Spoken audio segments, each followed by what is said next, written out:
प्रिय बच्चों, आज हम एक सूक्ष्म जीव विज्ञान की प्रयोगशाला में कौन कौन से उपकरण होने चाहिए और उनका लेआउट कैसा है उसके बारे में बात करेंगे। जैसा कि शब्द कहता है सूक्ष्म जीव विज्ञान, इसका मतलब है कि सूक्ष्म जीव जैसे कि जिन्हें नंगी आंखों से नहीं देखा जा सकता, उदाहरणतः जीवाणु, विषाणु, क्वाक, शैवाल, प्रोटोजोन, माइकोप्लाज्मा आदि के अध्ययन के लिए सूक्ष्मदर्शी की आवश्यकता होती है। सूक्ष्मदर्शी वह यंत्र होता है जो कि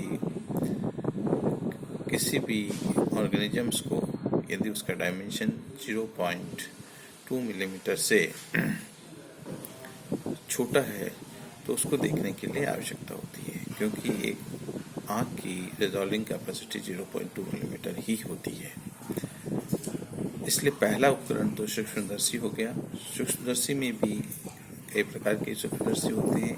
उसमें प्रकाश के किरणों की जिनमें आवश्यकता होती है उनमें आपके सिंपल माइक्रोस्कोप, कंपाउंड माइक्रोस्कोप या कंपाउंड माइक्रोस्कोप, स्टूडेंट माइक्रोस्कोप भी कहते हैं, फ्लोरोसेंट माइक्रोस्कोप, इलेक्ट्रॉन माइक्रोस्कोप्स आदि मुख्य हैं जो कार्य ले जाते हैं। इनमें से electron microscope and fluorescent microscope एक इंट्रोडक्टरी माइक्रोबायोलॉजी लैबोरेटरी के अंदर प्राय उपलब्ध नहीं होते हैं। एडवांस सेंटर्स के ऊपर ये उपलब्ध होते हैं। इससे सामान्यतः जो छात्र काम में लेता है उसे हम कंपाउंड माइक्रोस्कोप या लाइट माइक्रोस्कोप कहते हैं। ये एक तरह से सीरीज ऑफ लेंसेज होते हैं। पहला आँख के पास वाला लेंस होता है, उसको हम आईपीस कहते हैं। आईपीस जिस पे लगा होता है स्ट्रक्चर को, उस माइक्रोस्कोप के पार्ट को बॉडी ट्यूब कहते हैं। बॉडी ट्यूब का जो डायमेंशन होता है वो 16 मिलीमीटर का होता है और इसके नीचे वाले हिस्से पर एक घूमने वाला हिस्सा लगा रहता है, डायफ्राम कहते हैं या नोज फिश भी कहा जाता है। इस नोज फिश के अगले हिस्से पर जो माइक्रोस्कोप्स के लेंस लगे रहते हैं उन्हें ऑब्जेक्टिव लेंस कहते हैं, क्योंकि जब हम देखते हैं तो स्लाइड या जो भी ऑब्जेक्टिव फिक्स करते हैं उसके नज़दीक ये रहता है, इसलिए इसे ऑब्जेक्टिव लेंस कहा जाता है। इसके ऑब्जेक्टिव लेंस के पास में स्टेज होता है, स्टेज पे स्लाइड्स या जो भी पार्ट होता है उसको रखा जाता है। इसके नीचे जनरली कंडेंसर लगा होता है जो रिफ्लेक्टर से आने वाली लाइट को कंडेंस करके ऑब्जेक्ट पर फोकस करता है।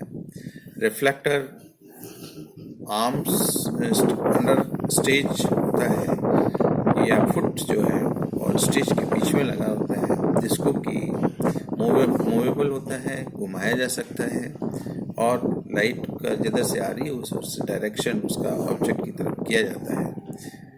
कंडेंसर के यूपर डायफ्राम लगा होता है जो कितनी रेंज को अंदर जाने देना है, कितना अंदर नहीं जाने देना है वो मैनेज कर सकते हैं। या यूँ कहिए कि लाइट की इंटेंसिटी जो है उसको भी कम ज़्यादा कर सकता है।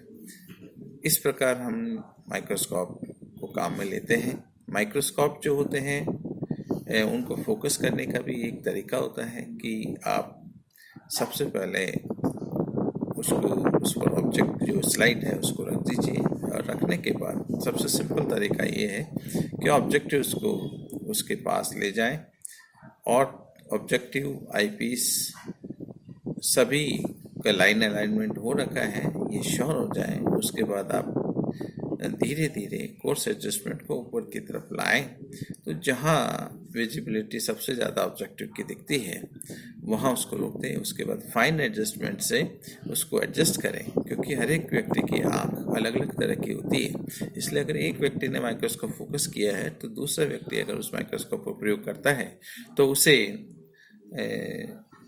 फाइन एडजस्टमेंट के द्वारा उसको थोड़ा सा हल्का फुल्का प्लस माइनस एडजस्ट कर लेना चाहिए ताकि विजिबिलिटी प्रॉपर बनी रहे। माइक्रोस्कोप का प्रयोग करते समय ये भी ध्यान रखना चाहिए कि क्योंकि हम सामान्यतः कंपाउंड माइक्रोस्कोप या लाइट माइक्रोस्कोप भी यूज करते हैं, तो उसके रिफ्लेक्टर के सामने या जो लाइट का सोर्स है उसके और माइक्रोस्कोप के बीच में कोई व्यक्ति नहीं रहना चाहिए, अदरवाइज उसको देखने में बड़ी परेशानी होगी। माइक्रोस्कोप का प्रयोग करते समय ये भी ध्यान रखना चाहिए कि जब हम माइक्रोस्कोप को फोर्स एडजस्टमेंट से ऊपर की तरफ उठाते हैं तो एकदम ना उठा दें, नहीं तो आँख हमारी जो है घायल हो सकती है।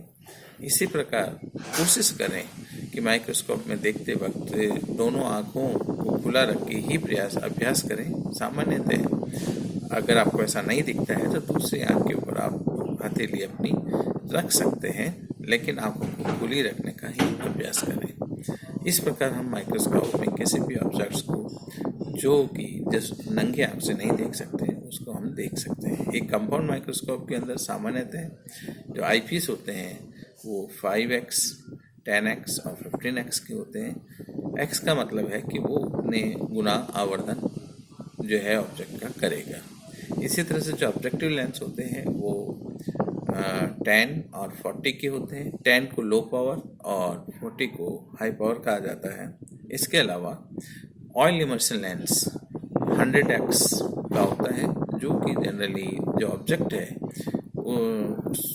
उसको अगर ऑयल इमर्शन लेंस में द्वारा आवर्धन देखना है तो उसे सीडारवुड ऑयल या इसी तरह के जो जिनका कि रिफ्रैक्टिव इंडेक्स ग्लास के अराउंड है, कांच के आसपास है, ऐसे जो फ्लूइड्स से कवर करके उसके बाद उनके अंदर देखा जाता है, ताकि जो अपवर्तन के नियम के अनुसार अपवर्तन का नियम ये कहता है कि अगर सघन माध्यम से विरल माध्यम के अंदर कोई चीज़ प्रवेश करेगी तो वो एक्सेस से दूर हटेगी, विरल से अगर सघन में प्रवेश करेगी तो वो एक्सेस की ओर झुकेगी, और अगर सेम इंडेक्स में अगर वो जा रहा है तो वो स्ट्रेट निकल जाएगी।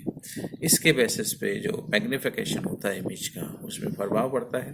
तो पहला इंस्ट्रूमेंट हमारा माइक्रोस्कोप हुआ। दूसरा इंस्ट्रूमेंट जो है आजकल सबसे ज़्यादा प्रभावी है वो है laminar flow chamber. Laminar flow chamber एक तरह का ग्लास का या फाइबर का बना हुआ चैम्बर होता है, जो कि प्रयोगशाला के अंदर माइक्रोजर्म्स के ट्रांसफ़र के समय एसेप्टिक कंडीशन प्रोवाइड करने के काम आता है।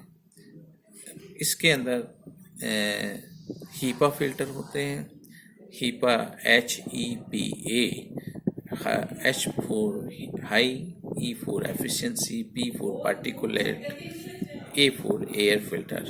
ये क्या करते हैं कि ये जो इसका एयर फ्लो सिस्टम होता है उसके बीच में लगाए जाते हैं, ताकि जो हवा है जो भी वो इससे फिल्टर होके ही वर्किंग एरिया के अंदर पहुँचे। और इसी तरह से इसमें यूवी लाइट लगा होता है। तो जब कभी भी प्रारंभ करते हैं तो यूवी रेज को हम 15 मिनट के लिए चलाते हैं। जनरली जो यूवी रेज या यूवी ट्यूब होती है जो इनमें काम में ली जाती है वो 40 लक्स इंटेंसिटी की होती है। इसमें ये ध्यान रखा जाता है कि जब लेमिनार फ्लो के अंदर यूवी लाइट चलाते हैं तो उस टाइम उस चैम्बर के आसपास कोई नहीं होना चाहिए, स्पेशली क्योंकि ये आँखों की रेटिना को नुकसान पहुंचा सकता है। इसी तरह से अगर फीमेल कोई काम कर रही है और प्रेगनेंसी उसमें है तो उसके अंदर म्यूटेशंस के चांसेस हो सकते हैं, प्रयोग में नुकसान हो सकता है। तो इसलिए ये प्रिकॉशन लिया जाता है कि ज़्यादा समय अगर काम लेते हैं तो स्किन वगैरह में भी इरिटेशन हो सकता है। तो कोशिश करनी चाहिए कि जब लेमिनार फ्लो में यूवी लाइट चल रही हो तो उस टाइम कोई भी वहाँ पर मौजूद न हो।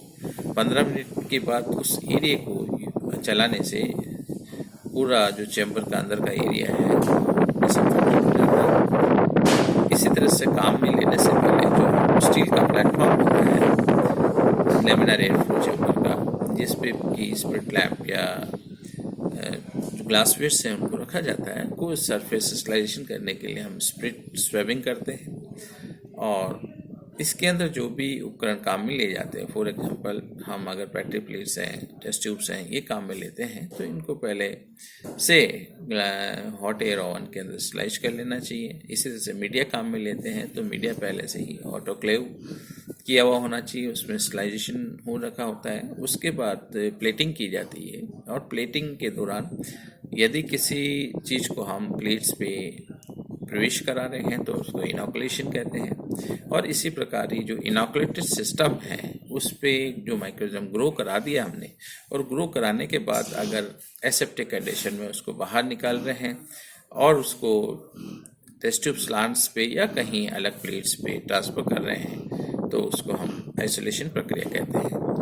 इसलिए कहा जाता है कि laminar air flow chamber isolation और इनोकुलेशन टेक्निक के अंदर एसेप्टिक कंडीशन प्रोवाइड करने के काम होता है। एसेप्टिक कंडीशन का तात्पर्य ये होता है कि ऐसा वातावरण जिसके अंदर किसी भी प्रकार की माइक्रोजम्स की उपस्थिति नहीं है। ये श्योर होने पर ही हम कह सकते हैं कि जो हमने माइक्रोजम प्रवेश कराया है वही स्लाइड के ऊपर या पेट्री प्लेट्स में है, या यूँ कहिए कि जो हमने बाहर निकाला है वो वही माइक्रोजम्स हैं जो कि हमने कल्चर किया था। तो अगर कंडीशन एसेप्टिक नहीं क्रिएट करेंगे तो इस तरह की श्योरिटी से कुछ नहीं कहा जा सकता, इसलिए एसेप्टिक कंडीशन का होना जरूरी। सामान्य तय जो बर्न केसेस होते हैं मेडिकल साइंस के अंदर या बहुत ही ज़्यादा इन्फेक्टिव केसेस होते हैं, इनको इस तरह से आइसोलेशन वार्ड में रखा जाता है। और जहाँ जो आइसोलेशन वार्ड बनाया जाता है उसमें पहले एसेप्टिक कंडीशन क्रिएट की जाती है। एसेप्टिक कंडीशन क्रिएट करने के लिए फ्यूमिगेशन एक तरीका हो सकता है, रेडिएशन दूसरा तरीका हो सकता है, टेम्परेचर ट्रीटमेंट तीसरा तरीका हो सकता है, स्टीम स्टरलाइजेशन चौथा तरीका हो सकता है। और कई बार इन सभी एसेप्टिक कंडीशन के लिए जहाँ जैसी आवश्यकता है उस तरह से स्टरलाइजेशन टेक्निक्स को यूज किया जाता है। लेमिनार एयर फ्लो एक छोटा ऐसा चैम्बर है जिसमें कार्य करने के लिए आसानी से इन चीज़ों को मैनेज किया जा सकता है। इस प्रकार हम लेमिनार एयर फ्लो चैम्बर जो एक माइक्रोबायोलॉजी लेबोरेटरी है उसके लिए बहुत ही उपयोगी उपकरण है। उपयोगी इसलिए कि इसको अलग से स्पेस की ज़रूरत नहीं पड़ती है। एक चैम्बर का काम हम जो है एक पूरे रूम का काम यूँ कहिए कि एक छोटे चैम्बर में हम कर सकते हैं। तो जनरली जहाँ लेमिनार एयर फ्लो चैम्बर रखे जाते हैं जो कि आइसोलेशन और इनोकुलेशन के पर्पज, ये एक सेपरेट छोटे रूम में रखे जाते हैं, वहाँ ज़्यादा लोगों का आना जाना नहीं रखा जाता है। लेमिनार एयर फ्लो चैम्बर के जस्ट पास में हम सामान्यतः BOD biological oxygen demand incubators रखते हैं। ये इसलिए कि जो इनोकुलेशन या आइसोलेशन हमने किया उसको ग्रोथ करने के लिए इन इनक्यूबेटर्स के अंदर रखा जाता है।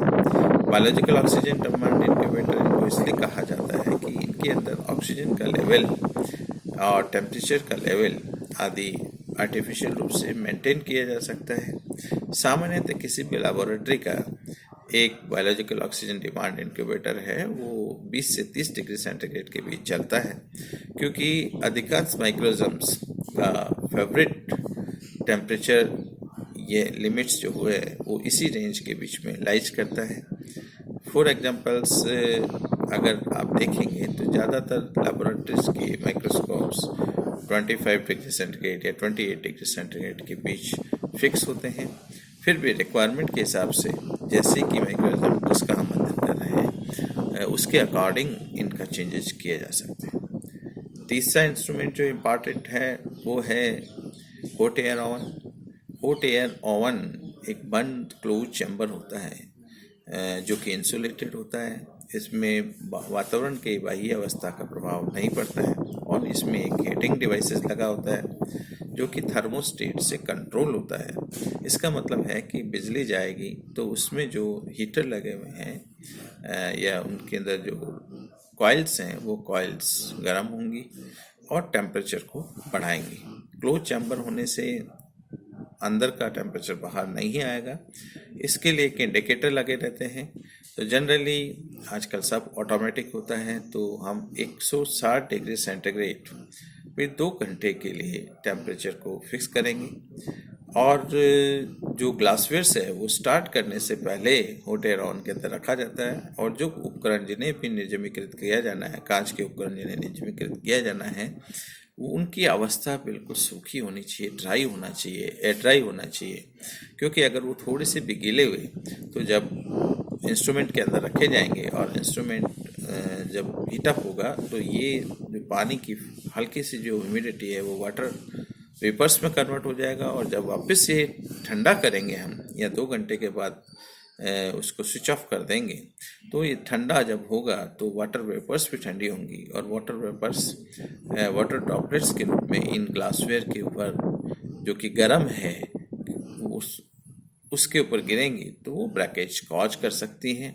इसलिए हमेशा एयर ड्राइड वेल क्लीन जो ग्लासवेयर हैं उन्हीं को ही हॉट एयर में स्टरलाइजेशन के लिए रखा जाता है। विभिन्न टेम्परेचर रेंजेज का प्रयोग भी स्टरलाइजेशन के लिए किया जा सकता है। फॉर एग्जांपल हम देखें तो 120 डिग्री सेंटीग्रेड पे हॉट एयर को रखेंगे तो 8 घंटे आपको रखना पड़ेगा।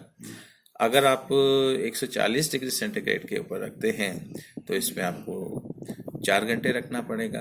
अगर आप इसको 160 डिग्री सेंटीग्रेड पर रखते हैं तो आपको इफेक्टिव टाइम 1 घंटे का होगा, और अगर 180 डिग्री सेंटीग्रेड पर रखते हैं तो आपको 20 मिनट के लिए स्टरलाइजेशन होगा। नॉर्मली जो एक स्टैंडर्ड टाइम जो हम लोगों ने बना रखा है या किसी भी लेबोरेटरी में इंट्रोडक्टरी लेबोरेटरी के अंदर है तो वो ये है कि आप 160 डिग्री सेंटीग्रेड पर 2 घंटे के लिए रख लें, तो जो ग्लासवेयर है वो आपका प्रॉपरली स्लाइज हो जाएगा। इसमें प्रिकॉशन ये रखा जाता है कि हॉट एयर ओवन को कभी भी गर्म अवस्था में खोलना नहीं चाहिए। अगर आप गर्म अवस्था में खोल देते हैं तो क्योंकि वातावरण जो है वातावरण की कंपैरेटिवली टेम्परेचर कम होगा, अंदर का टेम्परेचर ज़्यादा होगा। जैसे ही कहेंगे तो कोल्ड वेव्स जब उस पर लगेंगी तो अगेन ग्लासवेयर की ब्रेकेज कॉज करेगी। इसलिए पूर्णतः ठंडा होने पर ही आप ओवन को खोलें। तो ओवन भी जनरली माइक्रोबायोलॉजी लेबोरेटरी में बीओडी के बाद में रखा होता है। इसी प्रकार एक जो बहुत महत्वपूर्ण इंस्ट्रूमेंट है उसको हम ऑटोक्लेव कहते हैं। Autoclave Boyle's and Charles laws के ऊपर कॉज करता है कि if volume is fix then temperature is directly proportionate to the pressure. अगर हम किसी भी ये प्रेशर कुकर भी इसी प्रिंसिपल पे काम करता है। इसमें क्या होता है कि नीचे एक इमल्सन रोड लगा होता है। इमल्सन रोड को हमेशा पानी का लेवल इमल्सन रोड के ऊपर रहना चाहिए, या यूँ कहें कि इमल्सन रोड पानी के अंदर डूबा हुआ रहना चाहिए। उसके बाद जो स्टैंड होता है उस स्टैंड के अंदर जो भी मीडिया या ग्लासवेयर के फ्लास्क वगैरह रखे जाते हैं उनका ध्यान रखना चाहिए कि वो उसकी वॉल को टच ना करें। अगर वॉल को टच करते हुए रख देंगे तो जब स्टरलाइजेशन करेंगे और स्टरलाइजेशन के बाद आप जब उसको वापस ठंडा करेंगे तो जो वाटर वेपर्स हैं जब वाटर ड्रॉपलेट्स में कन्वर्ट होंगी तो that will flow along the walls and that में enter into the media and which will change the composition so that you will not get that solidification which is required to grow a microorganisms in the petri plates. So it will be the one of the cause. Okay. जो plug glassware रखा जाए जिसमें media वगैरह या distil water जो whatever you want to sterilise, अगर आप रखते हैं तो उस पर कॉटन का प्लग लगाएं। और कॉटन 2 तरह की होती है, एक एब्जॉर्बेंट एक नॉन एब्जॉर्बेंट। अगर आप नॉन एब्जॉर्बेंट का प्लग लगाते हैं तो आपको उसको कवर करने की आवश्यकता नहीं है, लेकिन अगर एब्जॉर्बेंट का आप उसके ऊपर कवर लगाते हैं तो इसको सामान्यतः एक सामान्य जो कागज का टुकड़ा होता है उससे ढक दिया जाता है, उसके बाद रबर बैंड लगा दिया जाता है ताकि ऑटोक्लेविंग प्रोसेस के अंदर जब कूलिंग हो और वाटर वेपर वाटर ड्रॉपलेट में कन्वर्ट हो तो वो कॉटन प्लग द्वारा ज़्यादा सोखा नहीं जाए और जो कागज का लेयर है उसके ऊपर से फिसल के नीचे चला जाए। सामान्यतः ऑटोक्लेविंग करने के लिए जो आपके मीडिया हैं फ्लास्क हैं स्ट्रेट रखे जाते हैं। ये प्रिकॉशंस आप रखें। रखने के बाद ऑटोक्लेविंग करने के लिए हम ऑटोक्लेव का ढक्कन लगा देते हैं। ढक्कन लगाने के बाद इसका हीटर ऑन कर देते हैं और जब इसमें से स्टीम बाहर निकलने लग जाए उस समय इसका जो मेन वॉल है उसको हम बंद कर देते हैं और उसके बाद में इसका जो स्मॉल जैट है उसको भी बंद कर दिया जाता है। इसके ऊपर एक प्रेशर गॉज लगा होता है, उस प्रेशर गॉज में हम चेक करते रहते हैं।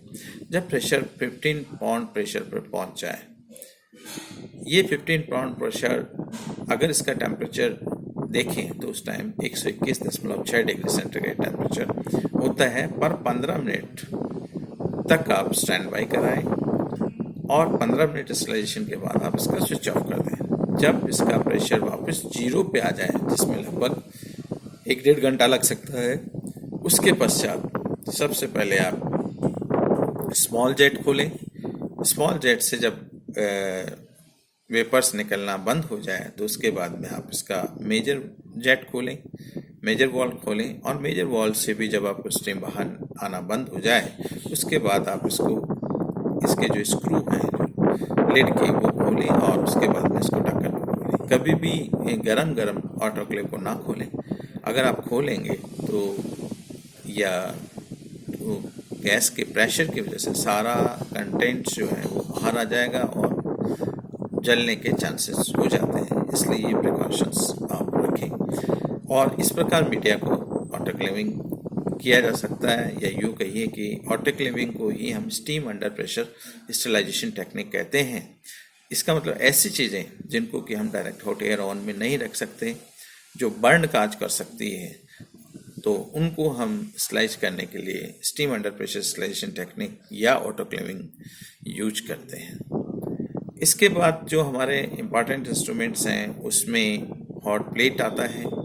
सामान्यतः जब हमने मीडिया बना लिया और अगर उसको हमने स्टोरेज में रख दिया तो हम जो मीडिया यूज करते हैं वो अगर मीडिया यूज करते हैं, और अगर मीडिया सेमी सॉलिड स्टेट में होते हैं, इट मीन्स जब ये वार्म होते हैं तब ये लिक्विड स्टेज में रहते हैं, और जब ये ठंडे हो जाते हैं तो इन सॉलिडिफाई हो जाते हैं। इसलिए इस मीडिया का फ़ायदा ये रहता है कि इसे गर्म करके फिर आप आसानी से बैटरी प्लेट्स वगैरह पे या स्लांट्स में आवश्यकता अनुसार ट्रांसफ़र कर सकते हैं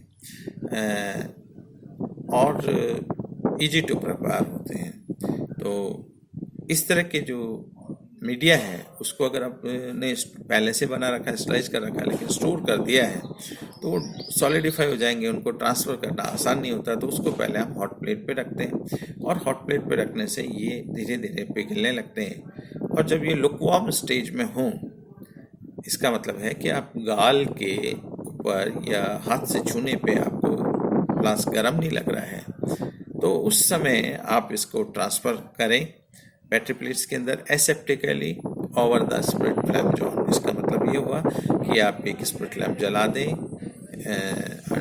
इसमें लेमिनार एयर फ्लो चैम्बर में, या आपका इंडिजिनस है तो आइसोलेशन चैम्बर के अंदर, और उसकी फ्लेम जॉन के ऊपर जो बैटरी प्लेट्स होती है उसको एक हाथ से लीड और उसका जो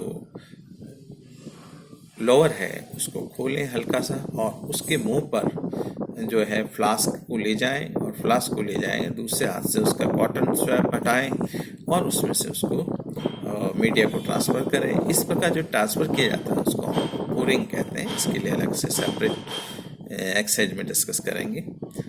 देन जो नया दूसरा और एक्सपेरिमेंट जो आपके उपकरण हैं उनमें सामान्यतः ये जो ग्लासवेयर्स हैं इनके नाम लिए जा सकते हैं, जैसे फ्लास्क हैं, बीकर हैं, टेस्ट ट्यूब्स हैं, फनल्स हैं, ब्यूरेट्स हैं, पिपेट्स हैं,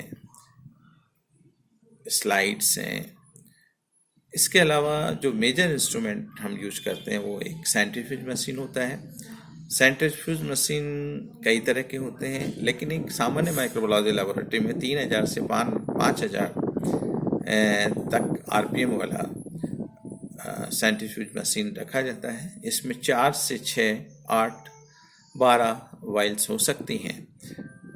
सेंट्रीफ्यूज मशीन जनरली हम एग्लूटेशन टेस्ट वगैरह करने के लिए या किसी भी चीज़ का एक्सट्रैक्ट निकालने के लिए काम में लेते हैं।